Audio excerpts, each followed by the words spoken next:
grabar en esta. Muy bien. Bueno, en la clase de hoy, la idea es volver a hablar de un nuevo método, volver a hablar de un método de aprendizaje automático, que es como una versión, bueno, que tiene mucha fama, que está muy de moda, y que de hecho, a partir de ciertas condiciones que tiene, que lo vuelven especialmente útil para cuando uno tiene muchos datos y mucha capacidad de cómputo. O sea, son métodos que exigen muchos datos y mucha capacidad de cómputo, pero cuando uno tiene muchos datos y mucha capacidad de cómputo, los resultados son muy buenos. Y en eso han logrado mover el estado del arte de forma bastante radical en algunas áreas en los últimos, digamos, 10 años. Si bien son métodos que vienen de hace, desde los años 50, en diferentes etapas, que son las redes neuronales. Las redes neuronales tienen toda una fama, a raíz de ese éxito, de estar vinculadas a cómo funciona el cerebro humano, de que tienen una inspiración de ese tipo, que hacen cosas parecidas a las que hace el ser humano y todo eso bolazo, ¿no? En realidad, si bien son métodos que están inspirados por cómo funcionan las neuronas de los humanos, porque tienen esa cosa de recibir entradas y reaccionar a la salida, no es que emulan el comportamiento de las neuronas, no. Son simplemente herramientas matemáticas que nos permiten clasificar. De hecho, que son como tantos otros métodos que ustedes han estado viendo en este curso. Y en particular, y por eso nosotros lo presentamos así, pueden verse como una extensión un poco más compleja, un poco más general, de un método que ya vieron, que es el de la regresión logística.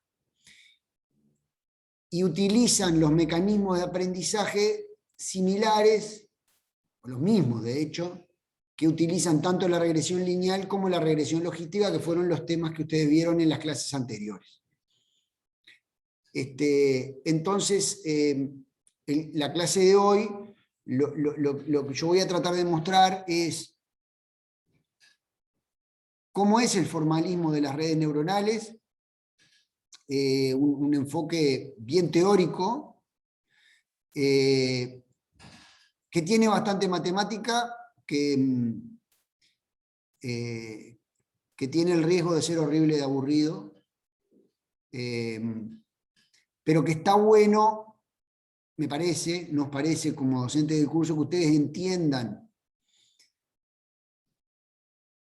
qué es lo que hay en las redes neuronales, cómo es el formalismo y cómo es el aprendizaje en las redes neuronales, qué quiere decir aprender para una red neuronal y cómo aprende una red neuronal, porque lo que vamos a ver en esta clase, en especial el algoritmo backpropagation, es lo que está atrás del aprendizaje de todas las redes neuronales y de todo el riquísimo ecosistema de diferentes tipos de redes que han proliferado y que han modificado una cantidad de cosas. Atrás siempre está los mismos métodos, la misma matemática, que no es una matemática tan compleja, pero que es bueno entenderlo, o por lo menos comprender sus fundamentos para poder trabajar más cómodo con ese tipo de cosas, si bien después al final todo se traduce en la práctica, puede parecer que todo se traduce a configurar una red y ejecutarla y que aprenda y chao. Y en realidad lo que nos vuelve más ricos en este tipo de cosas, entender los fundamentos, que es un poco la idea general de este curso, ¿no? Entender los fundamentos de los métodos que se utilizan. Para la siguiente clase, que en realidad no va a ser una clase, no sé cómo se llama, virtual, pero en vivo, digamos, sino que vamos a, por un tema de cronograma, vamos a apelar a una, y por el tipo de clase que es una visión panorámica de los métodos de deep learning que existen. Le voy a dejar la grabación de la clase del año pasado y la PPT, porque es como un paneo general, y entonces optamos por dejarla disponible, ¿tá? Pero esa clase es una clase que, así como esta probablemente sea un poco aburrida, la otra es más entretenida porque habla de todas las aplicaciones. Ahora, esta clase de hoy es fundamental para que uno pueda entender realmente lo que está pasando y viendo que no es una cosa tan misteriosa. De hecho, lo que termina sucediendo es que uno hasta se sorprende o es maravilloso cómo con un solo método, con un solo mecanismo matemático de aprendizaje, se puede hacer tantas cosas diferentes, basada en la gran disponibilidad de datos y en grandes capacidades de cómputo. Y van a seguir apareciendo novedades. Y como es una cosa tan rica, por eso entendemos que esta clase es importante entender, valga la redundancia, los métodos que están atrás. Yo voy a compartir un poco la presentación y vuelvo a lo mismo. Ustedes, yo no voy a dejar de verlos porque así la grabación muestra la pantalla y no las caras mías, así que ustedes cualquier cosa me interrumpen cuando vean que no entienden algo, tienen alguna duda. ¿Tá? Bueno, empecemos por definir la tarea, ¿no? La tarea de la red neuronal es un aprendizaje exactamente igual al que vimos, exactamente igual para la regresión logística.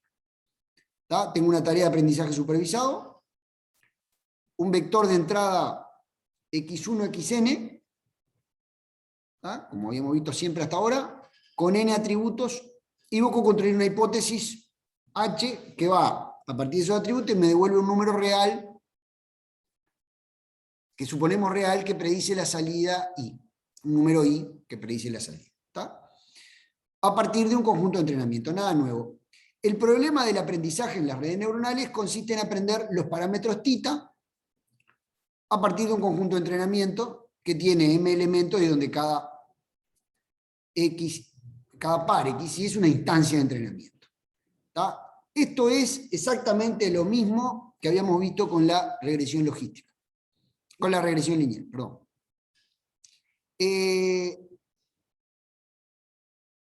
Si la función de hipótesis no es lineal,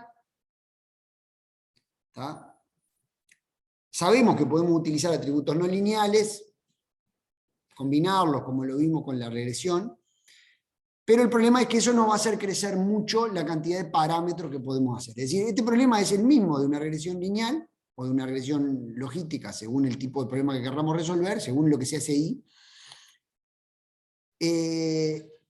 Pero el número de parámetros nos va a crecer muchísimo, ¿no? Tenemos que hacer todas las combinaciones de las X, tenemos que ver cuál es.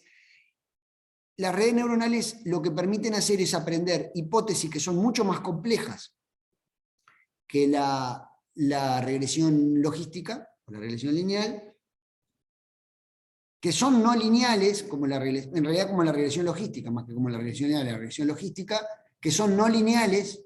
¿Se acuerdan que la regresión logística tenía una combinación lineal de la entrada y después le aplicaba una función de activación sigma? ¿Tá? O sea que no es lineal la relación entre la entrada y la salida. Las redes neuronales justamente permiten esto, pero permiten construir funciones mucho más complejas, ¿no?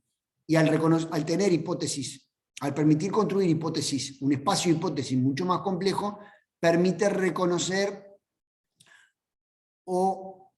el espacio de hipótesis en términos de las funciones que puede construirse es mucho más grande, y eso lo cual lo vuelve más eficiente para reconocer diferentes patrones en la entrada, ¿tá? Entonces, partamos, la red neuronal más simple se llama sigmoide y es esencialmente una regresión logística. ¿Está?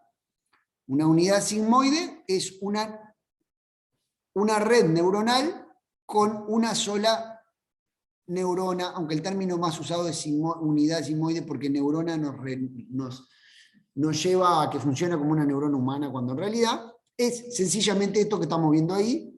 Yo tengo entradas X1, X2, X3, que son las que vienen, las que podrían ser, por ejemplo, si yo estoy haciendo reconocimiento de imágenes, cada píxel puede tomar sus valores RGB, que valen entre 0 y 255, ponele, o entre 0 y 1 si lo normalizamos, y cada píxel de la entrada lo transformo en un valor para esas X. Entonces voy a tener 3 veces la cantidad de píxeles en la entrada, y esto nos muestra algo. Las redes neuronales generalmente tienen muchísimos parámetros de entrada, muchísimos atributos de entrada, y por lo tanto necesitan funciones complejas para encontrar patrones en su atributo. Pero la cuenta que hace una unidad sigmoide es agarra todos esos atributos, los multiplica por ciertos pesos, le suma un sesgo y a la salida le aplica una cierta función de activación. ¿De acuerdo? Y eso devuelve un resultado. Es la tarea de aprendizaje para una unidad sigmoide es aprender estos pesos W1, W2, W3. Acá vamos a empezar a hablar de W en vez de tita, porque en la terminología de redes neuronales generalmente se usa el W como nombre de los parámetros, un tema de convención. Y además le vamos a llamar Z a esta combinación lineal de la entrada, o sea, el resultado antes de pasarlo por la función de activación, y A la salida. Entonces, una sigmoide, como les decía, es simplemente una red neuronal con una sola capa y una sola neurona. Y a partir de ese número tomamos una decisión. Una aclaración general para la clase es, vamos a presentar muchos conceptos. Yo he tratado en la PPT de dejar escrito todo. En el notebook hay algunas notas adicionales, la versión notebook de la PPT, de la presentación. No es la idea, especialmente el algoritmo backpropagation tiene unos cuantos pasos, no es la idea que aquí aprendan todo en detalle. Acá les voy a dejar el material, además de la charla, y algunas referencias para que ustedes puedan afinar más el detalle. Pero al principio puede parecer que marea un poco todo un tema de números, pero al hacer los ejercicios, digamos, va quedando como más claro, digamos. Vale la pena hacer esos ejercicios. Bueno, entonces tenemos esa unidad sigmoide que es en sí un clasificador y de hecho es exactamente igual a la regresión logística. ¿Hasta acá estamos bien?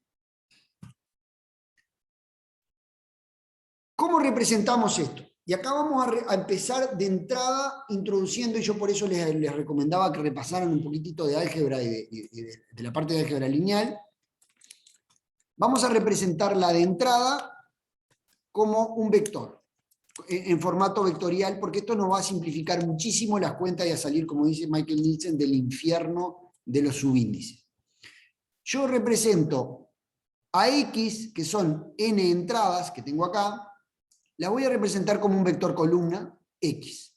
Es decir, X va a ser simplemente un vector columna que tiene como elemento cada una de las n entradas de la unidad.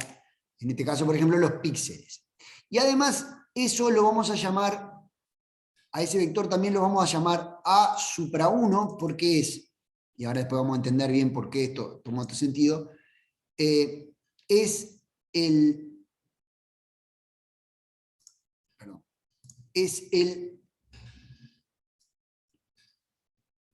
la primera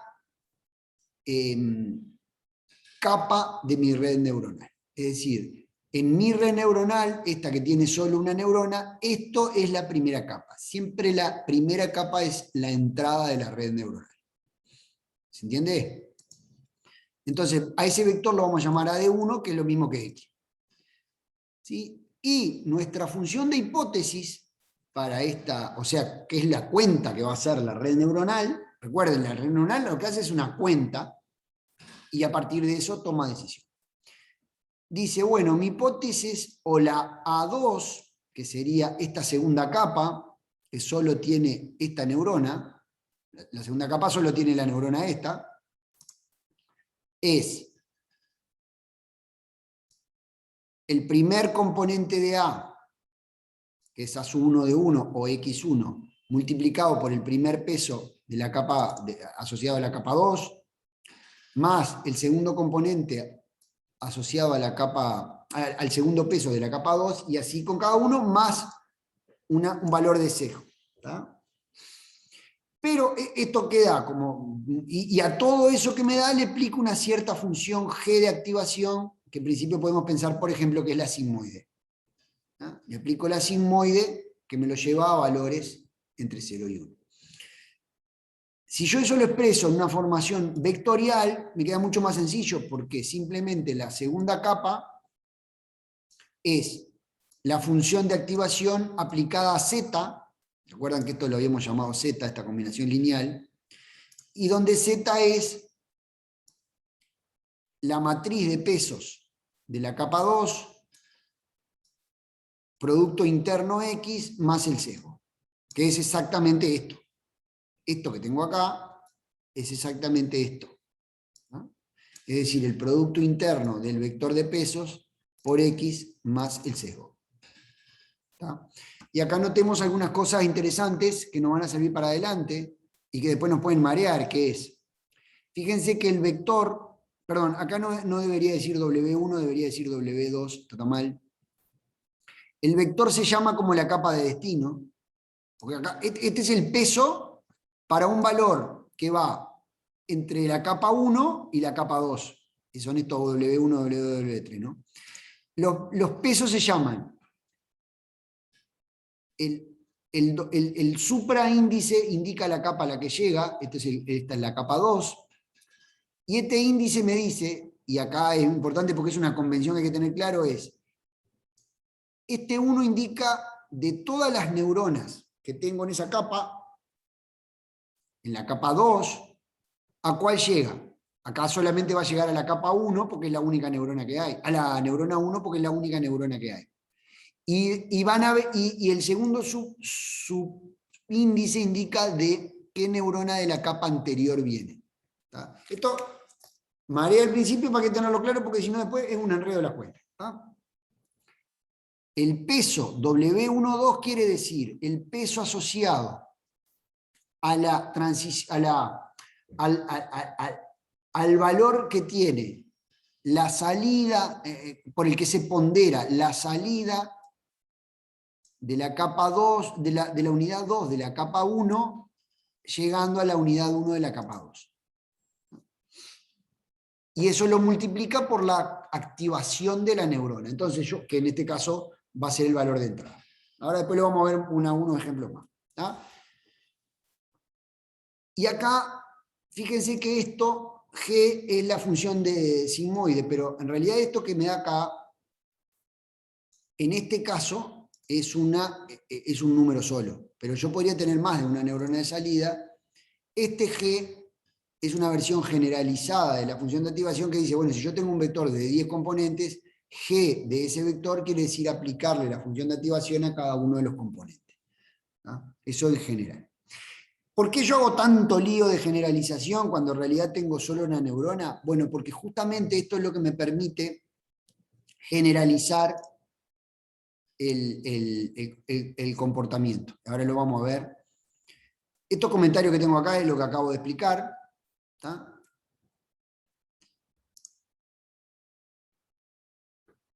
Y una vez que entendimos esto, ¿qué es una red neuronal? Bueno, la red neuronal es sencillamente una generalización de esa unidad sigmoide. ¿Ah?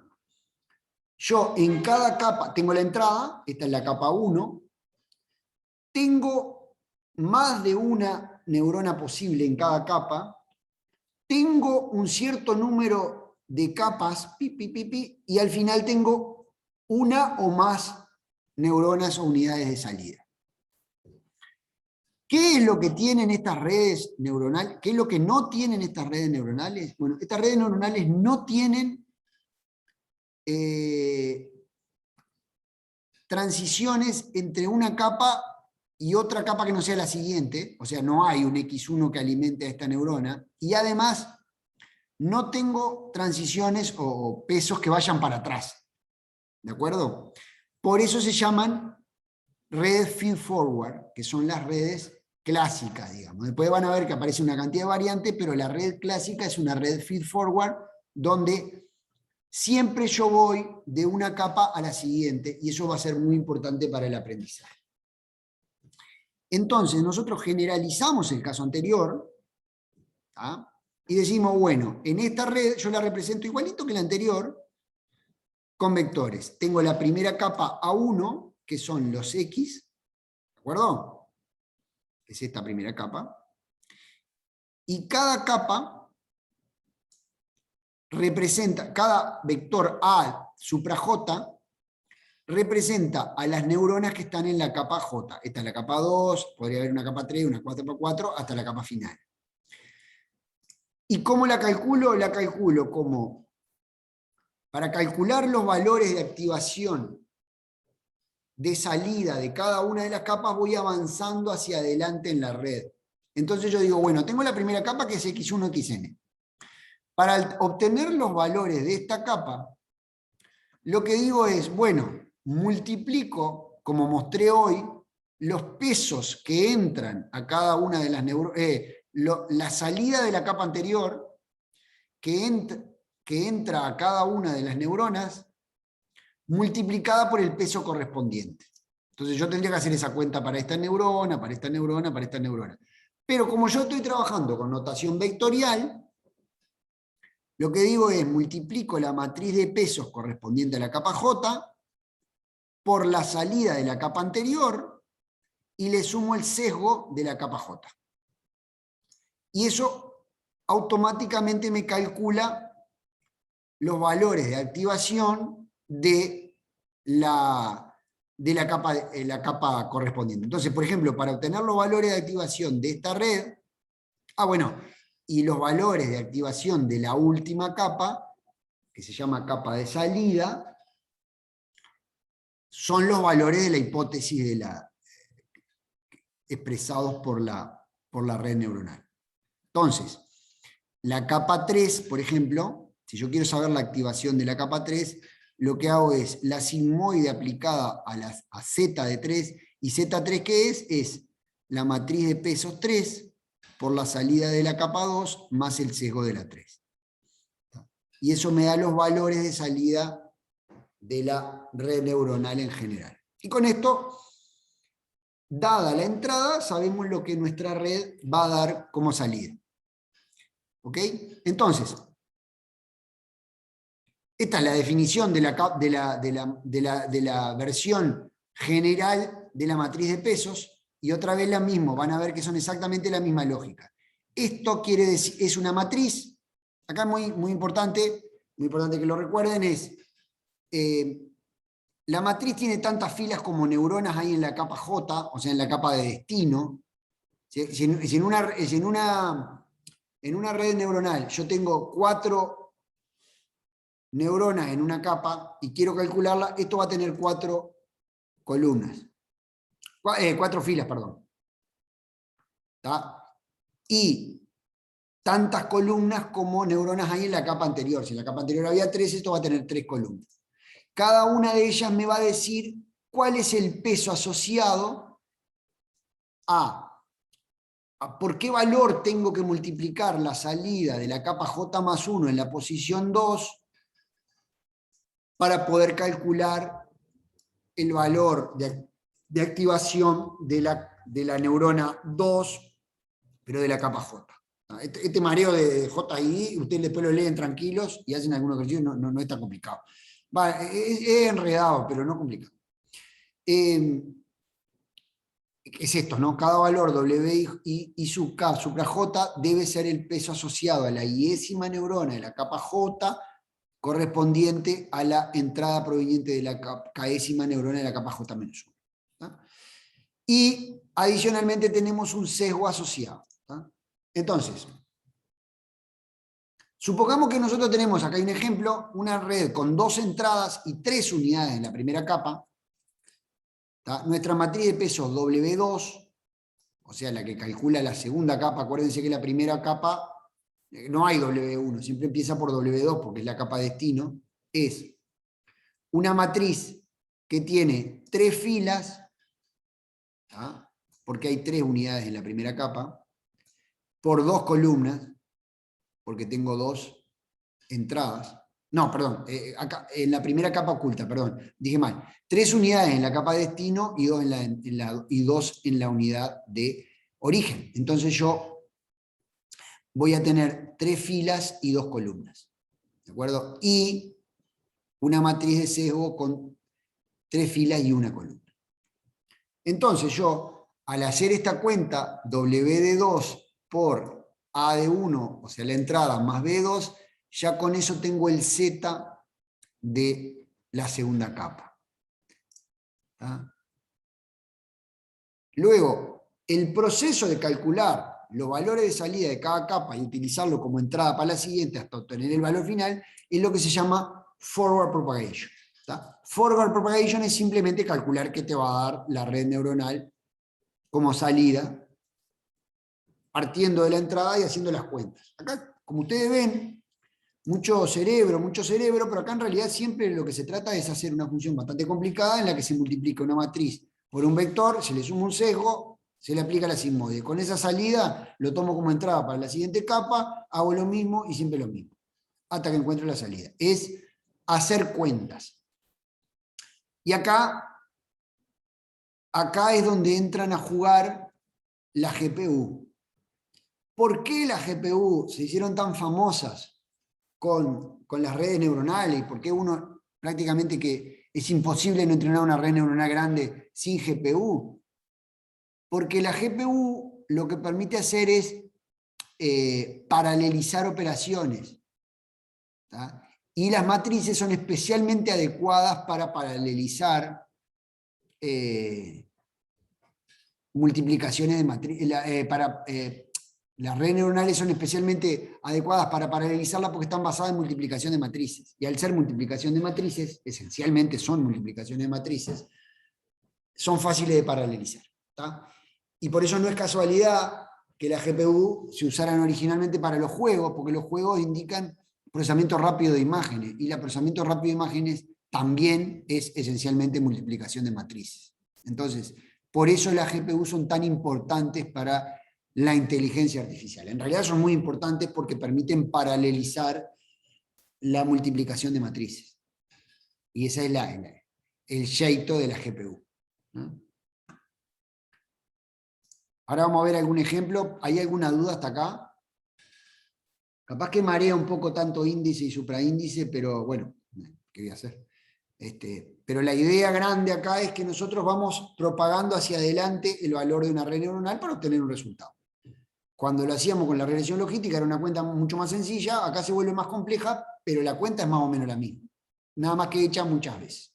Por supuesto, la función final queda muy compleja, porque es la sigmoide de una combinación lineal, de una sigmoide de una combinación lineal, etc. Entonces, supongamos, acá hay un ejemplo, tenemos una red neuronal con 2 valores de entrada, que vamos a suponer binarios, ¿no?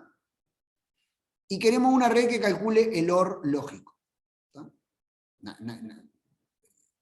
Después vamos a ver cómo podemos aprender esa red, pero acá supongamos que la tengo hecha, que la voy a hacer, que yo sé cómo se hace. Entonces yo defino una arquitectura con 2 entradas y una sola neurona que nos va a dar la salida necesaria. ¿Ok?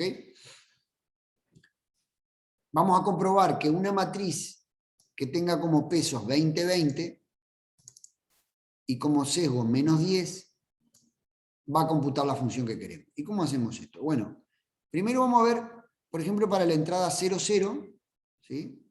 Supongamos que las 2 entradas valen 0. Entonces X, que es A de 1, va a ser 0, 0. ¿Tá? Si yo quiero calcular A de 2, lo que tengo que hacer es G de W de 2 multiplicado por X más B de 2, que es lo mismo que, si tenemos este W, es 20 por 0, más 20 por 0, más el cego, que es menos 10. Y esto nos da G de menos 10. Si ustedes se acuerdan, G, si suponemos que la sigmoide, es como una S, ¿no? Que se acerca a 0 cuando tiende a menos infinito, y que se acerca a 1 cuando tiende a más infinito. Entonces esto va a ser más o menos 0. Entonces lo que estamos diciendo acá es que cuando x1 vale 0 y x2 valen 0, entonces nuestra hipótesis va a valer 0, lo cual quiere decir que esta función, esta red neuronal, computa la función OR. ¿Ah? Obviamente tengo que chequear para todas las entradas que esto se realice, pero efectivamente acá la red neuronal computa la función OR.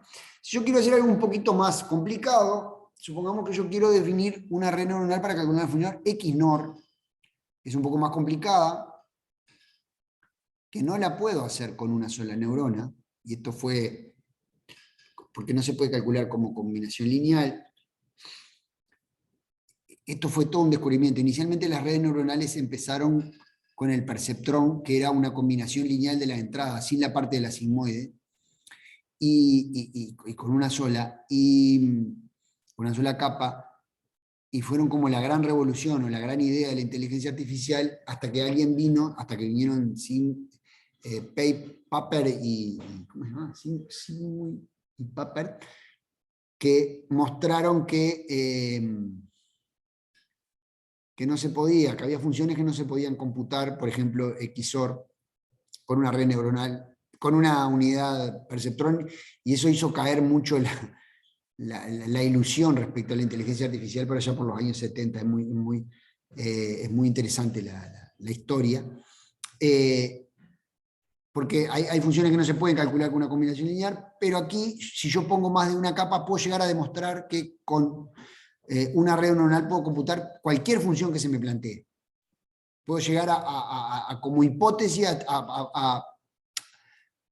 a modelar cualquier función que se me ponga adelante de la mesa a través de ejemplos. ¿Tá? Bueno, entonces, si yo digo, bueno, tengo la función XNOR, que me va a devolver 1 si las dos entradas valen 1, o si ambas entradas valen 0. Esta función yo la puedo escribir de una forma un poco más compleja como el OR de un AND y un NOR. ¿Tá? Y a partir de todo vamos a construir una red neuronal de 3 capas. Las dos neuronas de la primera capa son las entradas. La segunda capa, que se llama capa oculta porque son las del medio, tiene 2 neuronas, una que va a computar el AND y la otra que va a formar el NOR, y finalmente una tercera capa va a ser el OR de los dos y va a obtener el resultado. ¿Ah? Entonces, ni un dibujito le puse acá, yo también soy más crudo. La entrada va a ser el X. ¿Tá? La matriz de peso va a tener 4 entradas, porque yo tengo la función AND en la primera fila y el NOR en la segunda. ¿Tá? Y yo con esta matriz hago todo a la vez, y con este sesgo. Y en la capa 3 tengo una neurona sola, que calcula el OR de las dos entradas anteriores. Después verifiquen que las dimensiones están bien. Ver las dimensiones de las matrices nos ayuda mucho para ver el resultado que estamos haciendo, sobre todo cuando se nos enreda la cosa con los índices, viene bien. Entonces esto es una matriz de 2 por 2, porque yo estoy diciendo que en la capa, porque tengo 2 entradas, y en la capa 2 tengo 2 neuronas, entonces esto va a ser de 2 por 2. Esta va a ser de 1 por 2, porque en la capa 3 yo tengo una neurona, y en la capa 2 tengo 2. Y son estos valores. ¿Tá? Bueno, acá están desarrolladas las cuentas, haciendo forward propagation, esto para que lo miren tranquilo, pero es más o menos lo mismo, ¿no?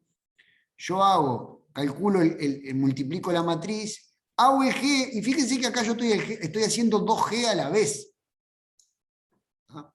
¿Cómo se expresa esto? Bueno, aplico G es una extensión de la función G de la sigmoide para una versión vectorial. que quiere decir, bueno, aplicarle G a cada una de ellas, porque no tiene sentido aplicarle G a un vector.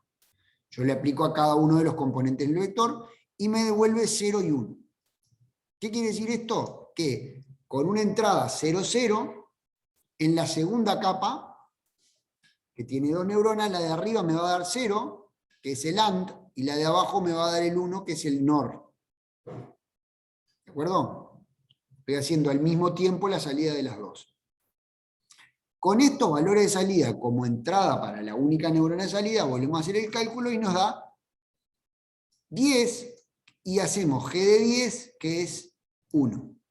Es decir, acá también pasó lo mismo, ¿no? Esto era G de menos 30 y 20, bueno, menos 30 ya claramente se acerca a 0, la sigmo de 20 se acerca a 1, y acá va a estar cerca. Por lo tanto, nuestra función devuelve 1 cuando las dos entradas son 0. Que era lo que suponíamos que debía dar. Bueno, le dejo como ejercicio para que ustedes repitan el proceso y completen la tabla de valores. Esta parte lo que trata de mostrar es, bueno, cómo funciona el cálculo de una red neuronal. ¿Ok? Entonces, ¿hasta acá alguna duda, alguna pregunta?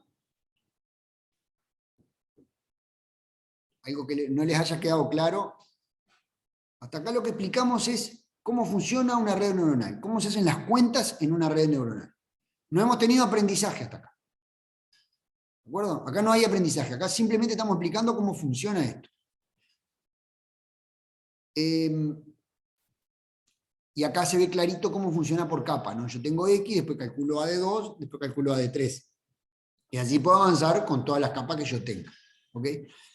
Pero claro, acá lo que yo asumí es esto. Ustedes dirán, ¿cómo sabías que era menos 20, 20, 20, menos 20, menos 20? ¿Cómo hago eso? ¿La tuiqueo, la hago a mano, no? Bueno, justamente el problema del aprendizaje para redes neuronales es a partir de datos de entrenamiento, donde yo tengo ejemplos que me dicen el valor correcto, como hemos visto tantas veces, yo trato de aprender las matrices de pesos de WDJ y BDJ. Y acá aparecen algunas cosas muy interesantes.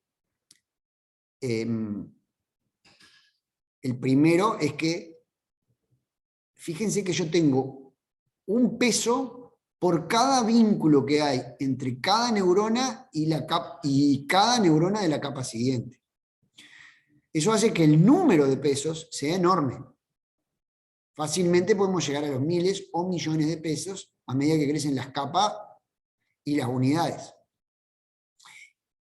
Eso tiene varios problemas. Uno de ellos es que es una función muy, muy compleja que tiene muchísimos parámetros. ¿Y eso qué problema tiene?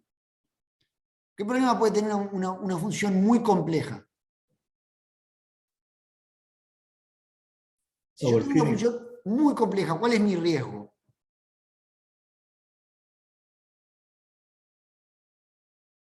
Siempre, siempre me pasa lo mismo. Si mi función es muy compleja, ¿cuál es mi riesgo? ¿El sobreajuste? Claro. Si yo tengo muchos parámetros, mi función es muy potente, digamos, y se va a poder ajustar muy bien a los parámetros de entrada.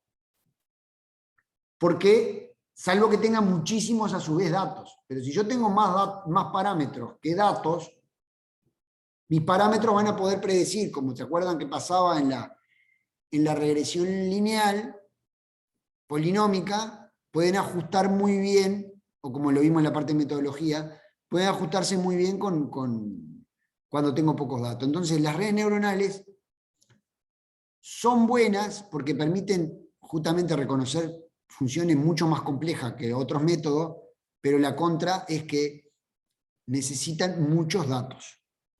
Y usar redes neuronales para un problema con pocos datos generalmente es una mala idea, porque la red neuronal va a memorizar rápidamente los datos y va a sobreajustar casi que con seguridad. Entonces, cuando viene alguien y me dice, que estoy re contento porque le estoy pensando en aplicar una red neuronal a un problema que tiene 1000 datos, lo mejor es mirarlo con cara de vos. ¿Por qué no probás mejor algo más sencillo? No te complicás la vida con una red neuronal porque seguramente no te va a andar. ¿De acuerdo? Porque seguramente va a sobreajustar. Las redes neuronales están hechas para funcionar con muchos datos, digamos, porque tienen muchos parámetros. Entonces vamos a ver un poquito el problema del aprendizaje, y esta es la parte que probablemente sea más árida de todo el curso, porque es explicar un poco cómo funciona el algoritmo backpropagation, pero a mí me parece que es interesante verlo, y me parece también es interesante verlo como por capas de creciente dificultad, entendiendo qué es lo que hace el algoritmo backpropagation, y sucesivamente ir viendo en más detalles cómo lo hace. Porque es una idea desde el punto de vista matemático maravillosa, porque utiliza algunos métodos matemáticos que son clásicos y los utiliza de una forma también ingeniosa, y porque nos permite entender por qué el algoritmo de backpropagation fue como una revolución, a partir de fundamentos no tan complicados. Si bien involucra una cantidad de pasos, y de hecho, yo cada vez que tengo que dar esta clase tengo que volver a repasar cómo es la cosa, porque no me acuerdo de cada detalle, digamos. Yo en esta presentación he tratado de dejarlo reflejado ahí y de dejar algunos links además para que ustedes puedan profundizar más si les gusta el tema. Pero bueno, la idea general es ver cómo yo aprendo en una red neuronal. Entonces, el problema del aprendizaje en una red no es tan sencillo porque yo tengo que aprender todos los parámetros. Es decir, ¿qué tengo que aprender acá? Yo tengo que aprender todos los W y J de todas las capas. Vamos a fijar alguna definición, vamos a llamar L el número de capas, S sub L es el número de neuronas en cada capa, y K es el número de neuronas en la capa de salida. Nuestra hipótesis de salida, por lo tanto, va a ser un vector de R sub K que tiene todos los valores de las neuronas de salida. No pretendo, ni se estresen si no entienden lo que viene ahora, si no lo entienden demasiado, pero lo importante es que lo puedan seguir y que después tranquilos lo puedan mirar. Tampoco es que necesiten saberlo en mucho detalle porque no lo voy a preguntar en la evaluación, salvo alguna pregunta genérica, no vamos a preguntar cuentas del algoritmo backpropagation. Sí podemos hacer algún tipo de preguntas más teóricas, digamos. Digo para que no se estresen con aprenderlo en el detalle fino, pero sí me parece que vale la pena verlo. Yo cada año trato de ir calibrando, y me va a llevar un par de años más seguramente llegar a algo óptimo para mí, entre dar demasiado detalle o hacerlo demasiado genérico. Vamos a ver qué sale esta vez. Pero me parece que es un lindo ejercicio. Pero bueno, ¿qué quiere decir aprender en redes neuronales? Bueno, si ustedes se acuerdan, cuando nosotros aprendemos en los problemas de regresión o regresión lineal, nosotros tenemos que tener primero que nada una función de costo. Yo tengo una función de costo que me dice cuánto me equivoqué, qué error cometí si yo comparo. Tomo la entrada de un ejemplo de entrenamiento, lo paso por la red, obtengo una salida, ¿sí? Y lo comparo con la salida que me daba mi estándar. ¿Se entiende? Y eso lo hago con todos los ejemplos que tengo. ¿De acuerdo? Bueno, en una función de redes neuronales, una función que yo puedo usar, por ejemplo, hay otras, pero vamos a suponer que es esta la que usamos.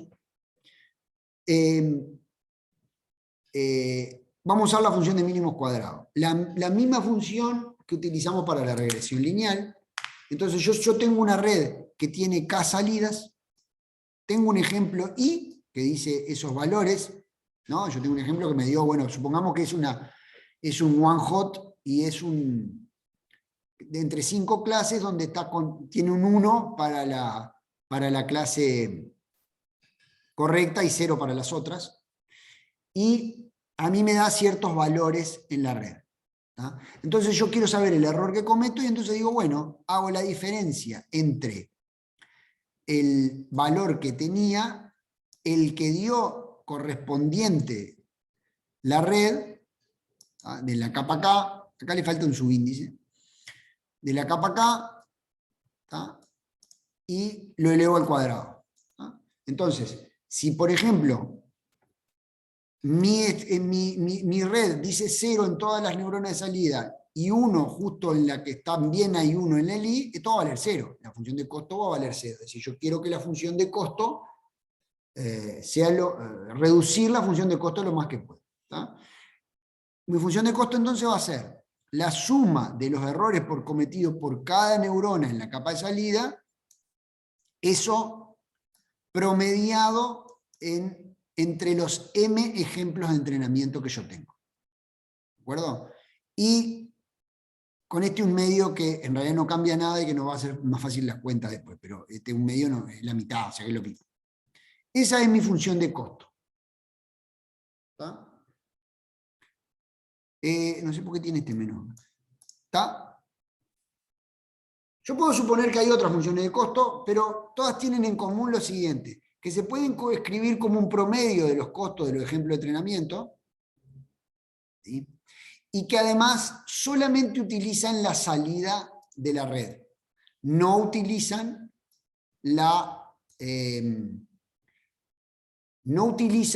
los valores de las neuronas ocultas, de las neuronas de las capas anteriores a la última. Acá solamente se compara con las neuronas de salida de la red. ¿Está? Entonces, como en la primera propiedad yo sé que mi resultado final va a ser el promedio de todos los ejemplos, yo puedo suponer de acá para adelante que tengo un solo ejemplo, ¿tá? Que la función de costo es para un ejemplo solo y en realidad no estoy perdiendo generalidad. Y así vamos a seguir en adelante. Yo voy a sacar estos supraíndice I y vamos a trabajar con un ejemplo. Es decir, yo tengo un ejemplo, la salida de la red y el resultado de la comparación por mínimos cuadrados de I con esto. ¿Sí? Y esa es mi función de costo. ¿De acuerdo? Entonces, esto es exactamente lo mismo, una versión un poco más complicada que la función de costo que utilizamos para la regresión logística. ¿Sí? ¿Y qué es lo que voy a tratar de hacer? Y bueno, yo voy a tratar de encontrar los parámetros que hagan que ese costo, esa diferencia entre la salida de la red y ese ejemplo, sea mínimo. Voy a tratar de minimizar esa función de costo. ¿Sí? ¿De acuerdo? ¿Y qué voy a usar para minimizar esa función de costo? Lo mismo que hice con la regresión logística y con la regresión lineal. Voy a usar, por ejemplo, descenso por gradiente. Típicamente descenso por gradiente. Que es un método, si se acuerdan, que nos permite buscar el mínimo de una función. ¿Sí? Entonces yo voy a tratar de usar descenso por gradiente para minimizar esta función de costo. Lo mismo que hice con la regresión logística, pero con una función bastante más complicada. ¿De acuerdo? ¿Qué nos dice descenso por gradiente? Bueno, la regla del descenso por gradiente dice, bueno, vos modificá cada parámetro en forma proporcional a la derivada de la función de costo respecto a cada uno de los pesos. Es una derivada parcial respecto a cada uno de los pesos. ¿No? O sea que yo voy a tener que calcular, para poder aplicar descenso por gradiente, que ustedes lo vieron en una clase anterior cómo funciona, que es el que me da la flechita para ir bajando, ¿no? Voy a tener que calcular la derivada de la función de costo respecto a cada uno de los WJ. Y acá cuando digo los WJ, me refiero a todos los WJ de la red, los de cada una de las capas, que pueden llegar a ser miles. ¿Tá? Y también de los egos. ¿Tá? Hay una forma bastante directa de hacer esto. O sea, ¿no? Ahora mi problema de aprendizaje es ese. Pasó a ser, bueno, si yo consigo todas estas derivadas, yo puedo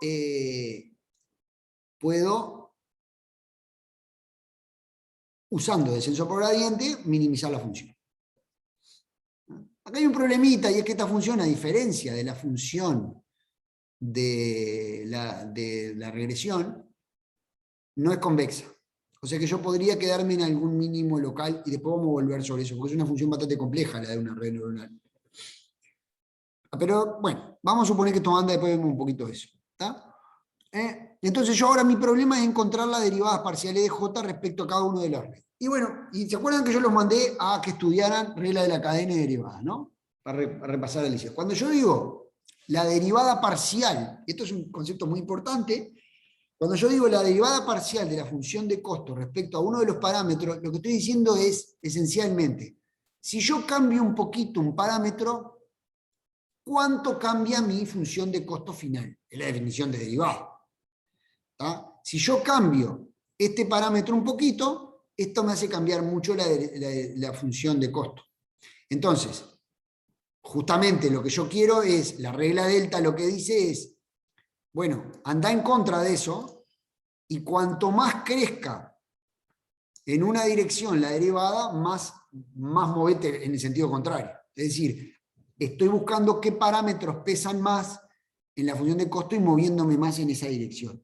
Es decir, proporcional al peso de cada parámetro en el resultado final. Y hay una forma muy sencilla de hacer esto, de calcular esa derivada, que es la que aprendimos en el liceo.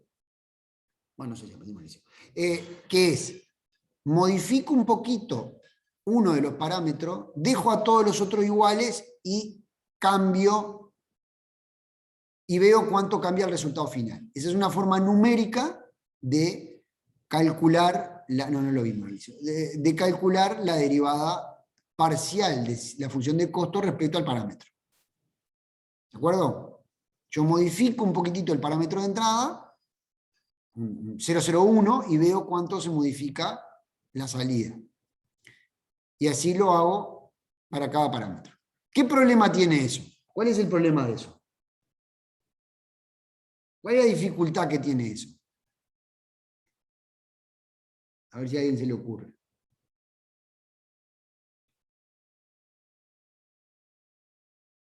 El problema que tiene eso es que yo tengo que calcular el resultado de la red para cada uno de los parámetros.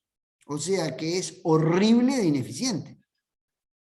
¿Se entiende? Yo tengo que modificar el 0, el 1,1, el 1,2, el 1,3, ¿no? Y hacer cuentas y hacer todo forward propagation una vez, forward propagation 2, forward propagation 3 y así. ¿No? Me permitiría calcularlo, pero sería espantoso de difícil, de ineficiente. La magia del algoritmo de backpropagation es que da una forma eficiente de calcular todas esas derivadas. ¿No? Y la idea importante o relevante del algoritmo de backpropagation es que dice, bueno, yo calculo el error de cada una de las neuronas, cuánto aporta el error de cada una de las neuronas finales al error final, y yo sé que el error cometido por cada una de esas neuronas solo depende de las neuronas de la capa anterior. Es decir, utiliza la arquitectura de la red, donde, ¿te acuerdan que dijimos no podemos saltarnos y no podemos ir para atrás? Utiliza la arquitectura de la red para ir calculando el, entre comillas, error, es decir, el peso que tiene cada neurona, que es ni más ni menos que la derivada, en ese caso, el peso que tiene cada parámetro en realidad sobre el error final, y lo va haciendo hacia atrás. ¿De acuerdo? Y eso le permite calcular en una sola pasada todos los parámetros de la red. Y por eso se llama backpropagation, porque propaga hacia atrás el error. ¿Tá? Pero esencialmente el algoritmo de backpropagation es una forma ingeniosa de calcular la derivada de la función de costo respecto a cada parámetro. ¿Y cómo lo hace? Lo hace utilizando un método que ese sí aprendimos en el liceo, que se llama regla de la cadena. La regla de la cadena nos permite calcular la derivada de dos funciones compuestas. ¿Tá? Que dice que la derivada de una función compuesta es la función de afuera por la derivada de la de adentro. Perdón, la derivada de la de afuera evaluada en el punto de adentro por la derivada de la de adentro. ¿Tá? Entonces, y acá viene la parte más densa, digamos, ¿no? Pero si entendemos la regla de la cadena, entenderemos lo que estamos haciendo. Yo quiero calcular la derivada, dijimos, de la función de costo respecto a un cierto parámetro que está metido por ahí en alguna en alguna parte de la red, ¿no? Entonces lo que digo, bueno, la derivada respecto a ese parámetro va a ser la derivada de J respecto a Z, que es la combinación de todas las entradas de los parámetros, multiplicada, esto es la regla de la cadena, por la derivada de ese Z con respecto al parámetro, ¿no? El Z es una combinación lineal de los parámetros. ¿Ah? Entonces, parto de esa derivada que yo quiero calcular en dos partes. Al segundo componente, que es la derivada de Z respecto al parámetro, fíjense que es, acá me faltó el derivada, ¿no? Es la derivada de Z. Z, que es la combinación del parámetro por la salida anterior, más el otro parámetro por la otra salida anterior, etcétera, etcétera, etcétera. ¿Ah? Pero eso, en realidad, solo tiene sentido porque yo estoy derivando respecto a WJI. Como yo estoy derivando respecto a WJI, los otros valores de W funcionan como constante. Cuando yo los derivo desaparecen. Es decir, este producto, si I no es 1, este producto vale 0. Porque son constantes para mí. Porque yo estoy derivando respecto al parámetro. Y lo único que me va a quedar es el A que acompaña a este WJI. Que es el A de la capa anterior de la neurona I, porque ¿se acuerdan que J quiere decir la neurona de donde yo llego y la que viene origen?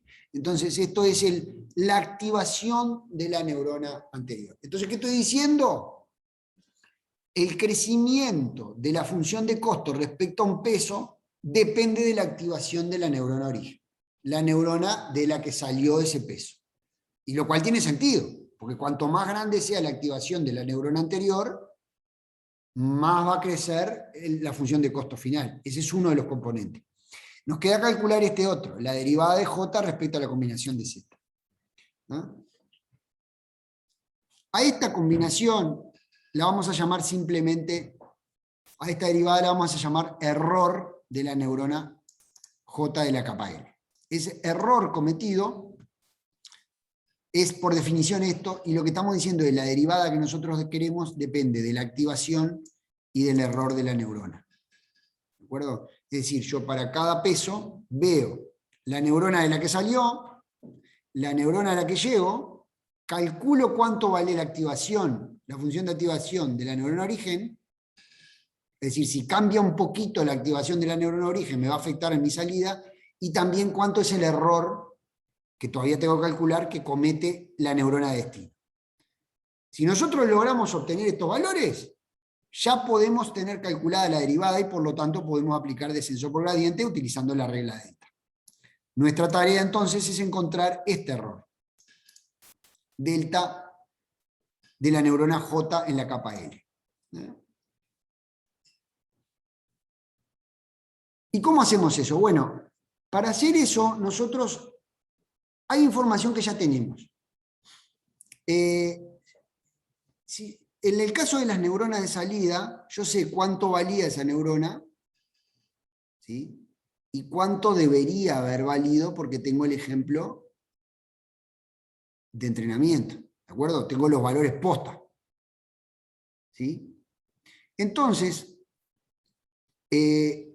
con eso yo puedo hacer puedo calcular para cada neurona de salida este valor como la derivada respecto a la función de activación, ahora lo vemos en detalle, multiplicado por la función de activación, la función de activación derivada respecto a la entrada. Esta segunda parte es bastante sencilla porque en realidad es directamente la derivada de la función de activación, porque esto es el A es simplemente Z al que se le aplicó la sigmoide, entonces esta segunda parte es la derivada de la sigmoide.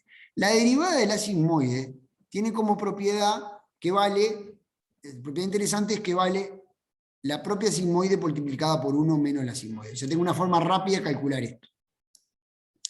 ¿Y cómo calculo esta primera parte? ¿Cómo depende J de la salida A? Y bueno, J, ¿se acuerdan que J, esta es la definición de J, ¿tá? Es el I correspondiente menos el valor de la activación todo al cuadrado, sumado para todos los J. Pero la derivada respecto a A de J, o sea que a mí solo me importa el valor J en esta sumatoria. ¿Está?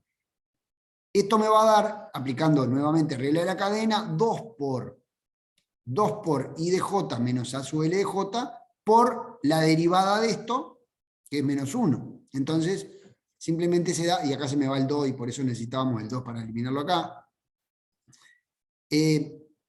Simplemente J vale el valor de la salida menos J no, perdón, la derivada respecto a A es el valor de la salida menos el valor de la variable de entrenamiento.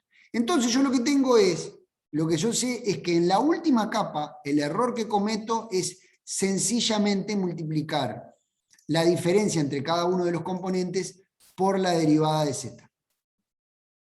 ¿Está? Y eso me da el error de la última capa. Entonces yo tengo el error cometido en la última capa, pero yo necesito conocer el error de todas las capas anteriores. ¿Ah? Estoy al final de la red, tengo calculado el error para esa capa, yo necesito saber el error para todas las capas anteriores. ¿Cómo lo hago? Bueno, generalizando un poco esto, acá sí que no voy a entrar en mucho detalle, pero yo puedo calcular el error de una capa a partir de todas, de una neurona en una capa, a partir del error cometido por todas aquellas neuronas desde las cuales yo llego a partir de la mía. ¿Está? No voy a entrar en detalle acá, pero fíjense que este es el error en la capa siguiente, este es el W de la capa siguiente, que yo ya los calculé a todos, y esta es la derivada de G' de CJ de la capa siguiente también. O sea que todo esto yo lo puedo calcular e ir obteniendo los pesos. De forma similar, podemos ver, porque nos estaba quedando el sesgo, bueno, el sesgo también se puede calcular de forma parecida. Se lo dejo ahí para que quede registrado, no vamos a entrar en detalle. Entonces, pasado todas estas cuentas horribles, lo que yo tengo que es, tengo el algoritmo de backpropagation. El algoritmo de backpropagation lo que dice es, bueno, yo quiero obtener el mínimo de la función de costo en una red neuronal, calculo la derivada parcial respecto a cada parámetro y utilizo descenso por gradiente para calcular el mínimo. Entonces, aquí lo tenemos ejemplificado y decimos, bueno, inicialicemos la red con valores aleatorios pequeños, ¿ah? Le pongo un W a cualquiera, y empiezo a iterar. ¿Ah? Empiezo con la entrada del ejemplo, de mi ejemplo, y fíjense lo que hago acá, calculo el Z de cada capa, o sea que ¿esto qué es? Esto es el cálculo de la salida de la red. Para ese ejemplo, lo voy a hacer, voy tomando los ejemplos de a uno, estoy haciendo descenso por gradiente estocástico. ¿Ah? Agarro el primer ejemplo, calculo la salida de la red, calculo el error de la capa última, de esta forma que mostramos, y voy calculando los errores hacia atrás, L-1, L-2, etc., hasta la capa 2, utilizando esta fórmula. Cuando tengo todos los W calculados, simplemente aplico la regla del descenso por gradiente y modifico la matriz de pesos, todas a la vez, modificando los valores actuales para restarle el error cometido por cada neurona, multiplicado por la activación, esto que hablábamos del gradiente. Y lo mismo hago con los pesos. ¿Ok? Y así sigo hasta que se cumple una cierta condición de fin. ¿Cuáles son esas condiciones de fin? Bueno, acá es donde entramos en toda la artesanía de la red neuronal. Puede ser, por ejemplo, cuando el error cae debajo de cierto nivel, o cuando el error de validación, también cae en un conjunto separado abajo de tal valor. Hay muchas formas, pero yo en algún momento tengo que parar mis iteraciones, ¿no? Entonces, cuando ustedes ven que les dice, bueno, iteraron 100 millones de veces o 1000 millones de veces, estuvimos 24 horas entrenando una red neuronal, lo que estamos diciendo es que este algoritmo estuvo corriendo durante 24 horas, ajustando los pesos de la red. Eso es lo que hacen todas las redes neuronales.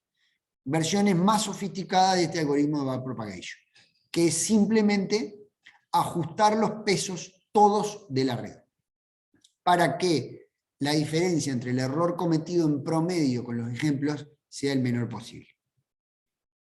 ¿De acuerdo?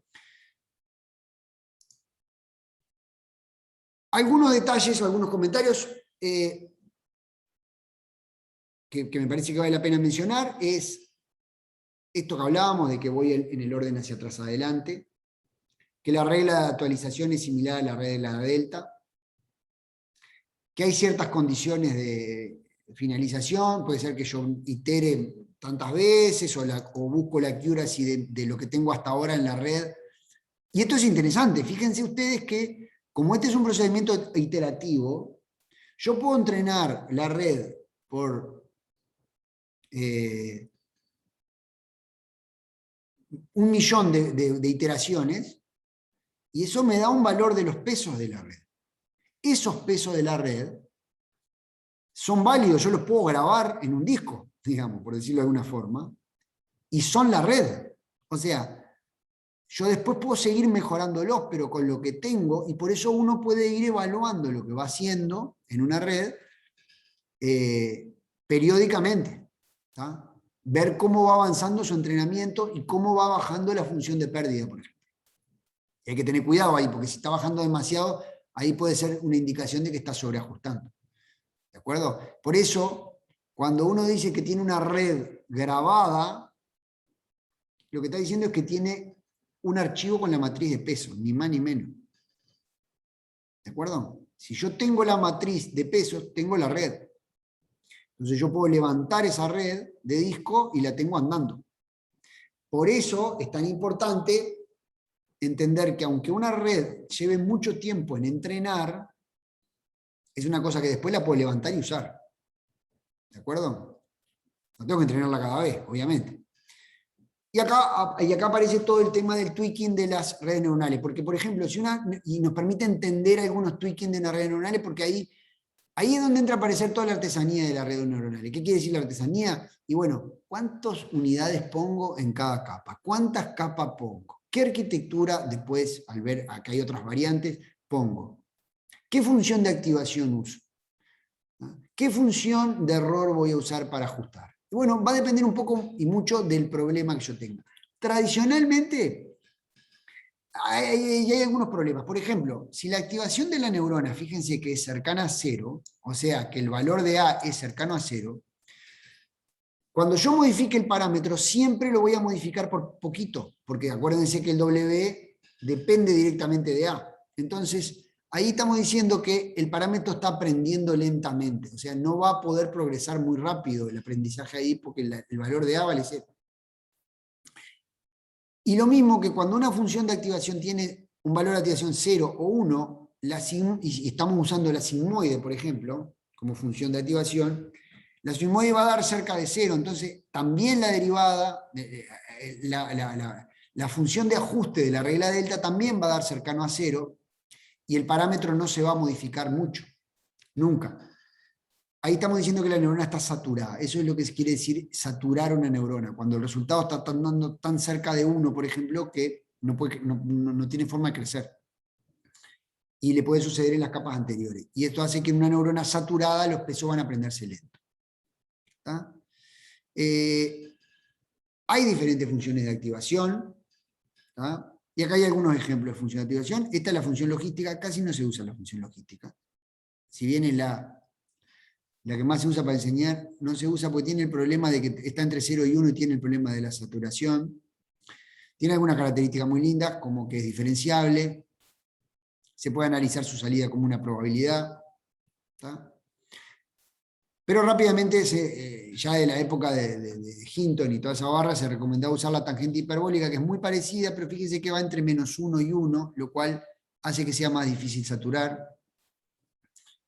Por algunos motivos que van más allá de lo que podemos hablar hoy, el promedio de los valores de salida va a ser 0, lo que es bueno para el aprendizaje, por cómo se hace.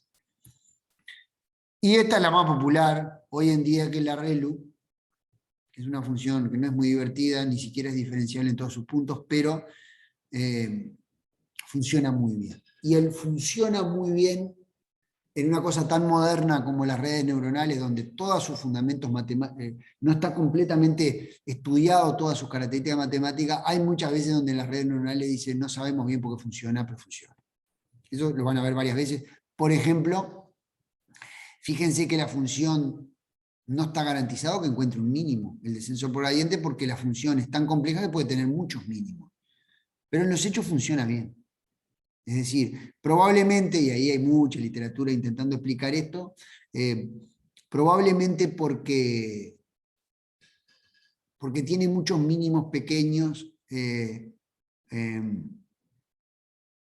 es fácil salir de esos mínimos, pero bueno, todo entra dentro de la teoría de las redes neuronales, que es una cosa esencialmente matemática.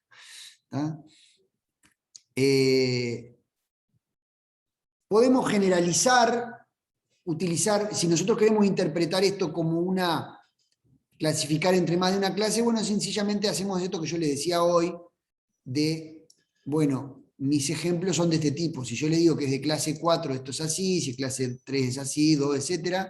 Y utilizo una softmax para que esos 4 valores que me dieron, transformarlo en una probabilidad.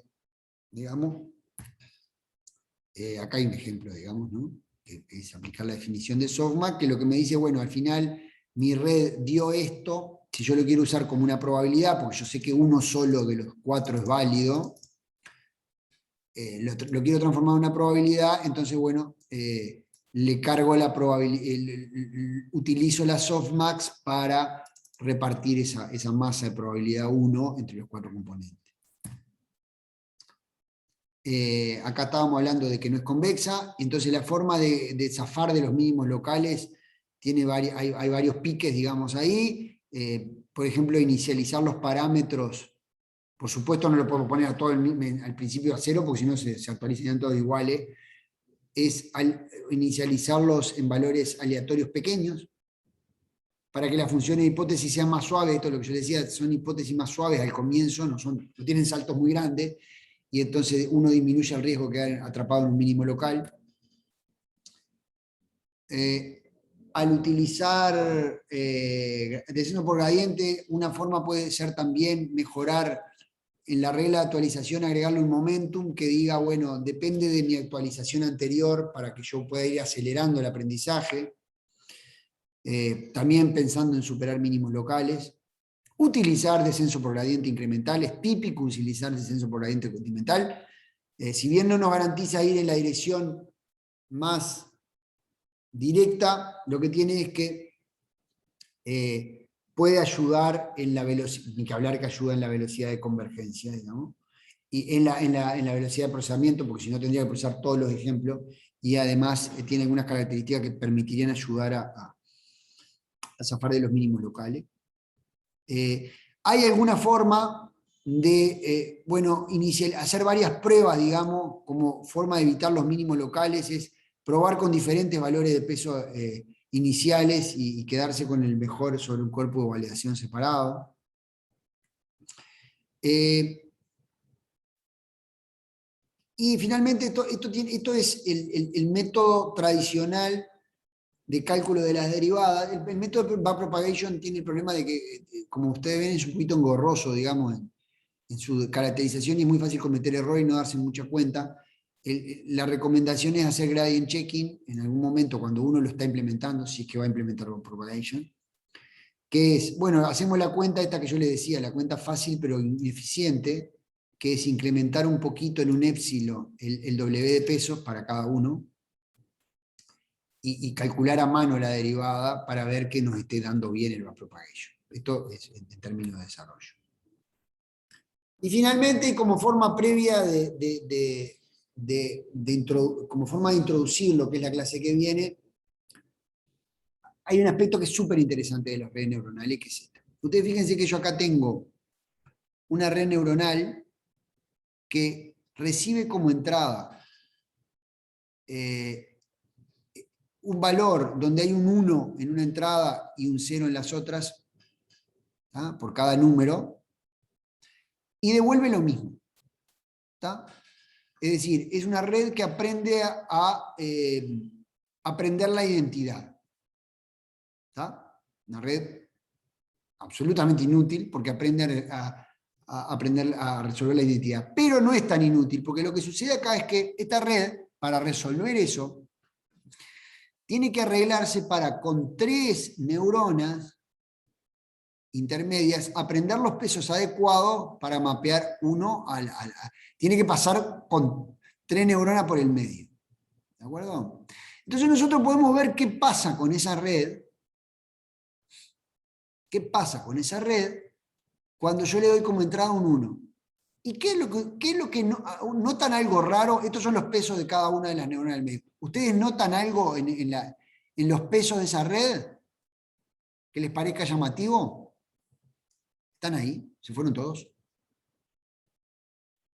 ¿Qué tienen de característico estos valores? ¿Que están cerca de 0 o de 1? Sí, entre 0 y 1. Fíjense que hay uno que vale más cerca de 1 y otros que valen cerca de 0. ¿Vieron? Siempre están o muy cerca de 0 o muy cerca de 1. ¿De acuerdo? Acá este valor, uno de estos debe estar mal. ¿Está? No, está bien, perdón, no dije nada. Entonces, fíjense que acá, esta red neuronal, lo que está diciendo es que cuando la entrada vale 1, se prende esta y se apagan estas dos. Cuando la entrada vale 2, se apaga esta y se prenden estas dos. Es decir, la red está aprendiendo la representación de la codificación binaria del número. No de ese número necesariamente, de uno de los números de la entrada. ¿De acuerdo? Pero no importa cuál es cuál. No es que necesariamente tenga que ser ese número, pero lo que está diciendo es que con 3 neuronas logra representar lo que yo estaba representando con 9. Y eso es una característica sustantiva de las redes neuronales, porque es capaz de aprender representaciones intermedias en las capas ocultas. Y eso nos puede permitir detectar patrones en la entrada, ¿ya? Que es algo que vamos a ver más en detalle en la pseudo clase que viene, de cómo esto ha permitido, por ejemplo, aplicarlo al reconocimiento de imágenes de forma revolucionaria, digamos. Bueno, acá un poco es la explicación de este ajuste de los pesos. Y hasta aquí llegamos hoy. Yo tengo para recomendarles alguna lectura que dejé al final de la PPT, de la presentación. La presentación teórica está basada en el libro Neural Networks and Deep Learning de Michael Nielsen, donde pueden ver esto que yo les estoy diciendo en más detalle, el que le interese, y algunas referencias adicionales. Los piques para aprendizaje, por ejemplo, están en el libro de Nielsen aparecen. También hay un paper de Jean LeCun que es muy entretenido desde el año 98, para que tengan una idea, que habla de cómo mejorar el aprendizaje.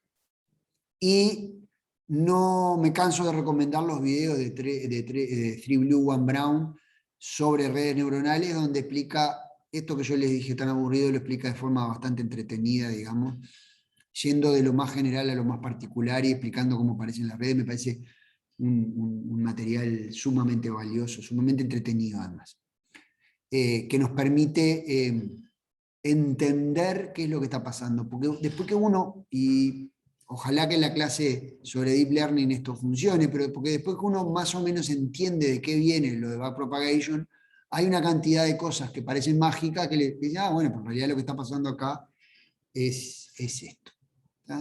Y por acá llegamos. Si hay alguna duda o pregunta, quedo a las órdenes para contestarlas o por lo menos decirles lo que pienso.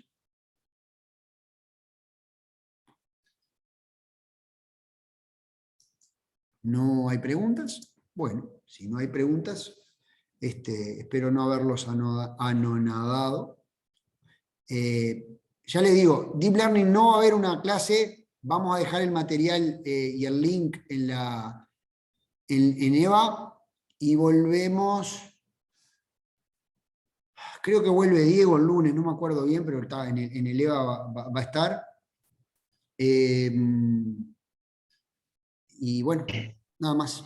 No, volvemos el miércoles. Perdón, porque el lunes no hay clase. volvemos. El lunes no hay clase porque se corre el feriado del 12 de octubre al lunes. El lunes no hay clase. El miércoles hay aprendizaje no supervisado. Está. Y el otro lunes, Ah, hay aprendizaje por refuerzo, que ahí sí vuelvo yo. perfecto.